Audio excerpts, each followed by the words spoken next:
Are switch heads, Kanan here and welcome back, and today I have Formula Retro Racing for your delights. A very retro style racing game which is done from the kind of Grand Prix type racing styles. We've also got arcade and all in there as well. But before we start our engines on that one, why not subscribe to the channel for all my latest reviews and sales videos brought to you each and every week, and also hit that like button. It's much appreciated and it really does help small channels like mine grow. And for copyright reasons I can't play the music I want to play, but you know yourself what it is. So start your engines and let's get this done. Engage. Okay then, so story mode, well, it's you trying to, get to the end of the Grand Prix and win it, basically.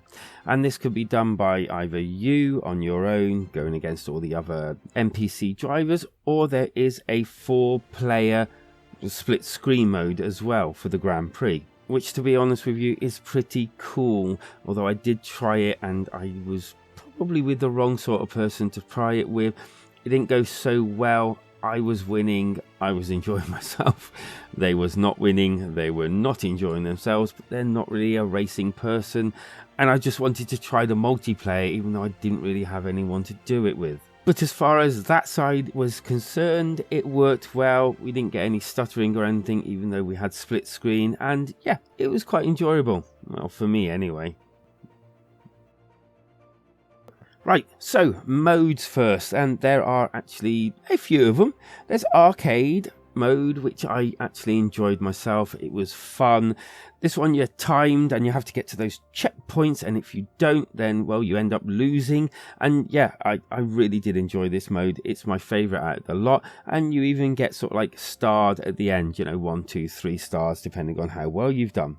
The Grand Prix mode, which is what I've just gone over before this one, and yep, that was okay as well. It's the main bulk. You're not timed, it's done on positions, and basically it's the overall winner of each match, and then you go on to like a scoreboard, and it's whoever is top on that one at the end of all the races wins the whole Grand Prix. And then there was, actually another decent mode, and that was basically Eliminator, which is basically each time you do a lap, all the other cars get faster, and it's how long you can actually survive going around the tracks over and over again without, being pushed back and eliminated. This mode was actually quite good, but at the same time it kind of got boring as far as you going into it, because if you actually do quite well with it, you could be in and just going around several times, and then yeah, there's no end in sight because it's too slow to start eliminating you, if that kind of makes sense. And then you got your practice mode, which is basically you take any track you want and you can go on and practice to your heart's content. And there's also manual and automatic modes that you can pick from the start of each match. Let's take a look at another feature, which is the damage of cars, which I thought was rather cool. Okay, so this is actually quite a good mechanic. Every time you hit something, a wall, a NPC, or even a PC, in fact, as it's multiplayer, you take damage, and you can see that bottom right hand side of the screen. Okay, so I'm at critical damage now, so if I do one more thing, I should probably destroy my vehicle. Oh, there we go. Yep, so as you can see, bits are falling off, and of course you come back in with everything still intact. But yeah, it's quite a good mechanic. I quite like it. So the game's actually played over 8 different tracks, with 3 of the tracks having to actually be unlocked as you go through the game. There's also, luckily enough, online leaderboards, which is pretty cool, and that's for each track. The controls themselves seemed pretty darn tight, and, well, let's have a look at that, shall we? So control-wise, there are 2 different methods. You can control with it being automatic, or you can have it manual. So automatically is what I'm playing in, and it changes the gears for you. Manual, you change them yourself. So the game is true to form. When you have to go around a corner, take finger off accelerator. If it's a tight corner, Obviously, you want to be braking as soon as you can, probably too early there, in order to get around some of the tight little bends.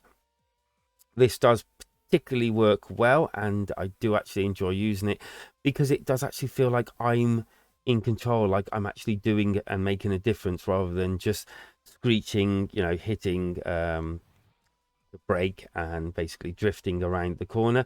No, I'm actually hitting the brake, slowing down my car in order not to slam into the wall or other cars for that matter. And that's another thing. There is a degree of when you get to a corner. I know not this corner. I've got it in practice to show you the controls. But when you're actually going past a car on a corner, you know, they actually shift up and down depending on which way they're going to be going, and then you slow down and kind of like try to tactfully overtake them on the corners. It's actually quite good. I do like that feature. It feels good. And so there's definitely a degree of skill within this game, and I could not believe how concentrated I was at times. I mean, literally, I was just focused on the task at hand, which is obviously winning the races, but weaving in and out of these cars, hitting those brakes, like I said, oh my god, it just worked really well for me. Graphically, it looked pretty retro and pretty cool. I like this style. It had some really nice features, or you know, bits to it, like when you actually start a race and the numbers coming towards you, well, you going past the numbers and kind of like through them. It's a neat effect, and same with sort of like the ending as well. It's basic, but obviously it's retro, and it really does give that retro modern feel to it, which really does look quite good. And I do have to hold my hand up to this one, that when I actually saw it first, I thought, I don't think this is going to be a good game. And yeah, I judged the game before I played it and actually looked into it, and I was so wrong.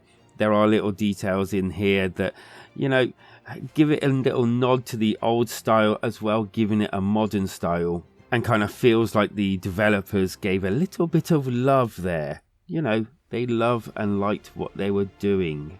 Sound-wise, unfortunately, the music, it wasn't the best. It kind of like repeated as well quite a bit, and I ended up turning it down quite a bit because it started to annoy me after a while. And the sounds of the car when it was crashing and crumpling was okay. I kind of felt like it could have done a little bit better. Although I have to say that, again, on this sort of retro style arcade racer, the standout moments are actually the retro sounding voiceovers, you know, the starting bits and all that lot, and, you know, hurry up and, you know, that sort of thing. It really is appreciated, and it really does kind of like stand out and make the game feel more, you know, authentic to obviously what they're going for here. The good. Pretty decent track design. I do like the fact they've added quite a few different modes in here. Obviously 4-player multiplayer, when you've got the right people, would be stunning. Online leaderboards. I say the damage to the cars as well. And it does actually control quite tightly, or at least it did for me. The bad. It can actually be quite frustratingly difficult at times. I do understand that the music is probably intentionally like that for that retro feel, but I personally didn't like it. Sorry. Also, the cars, when they were hitting things, the sound wasn't quite weighty enough for my liking.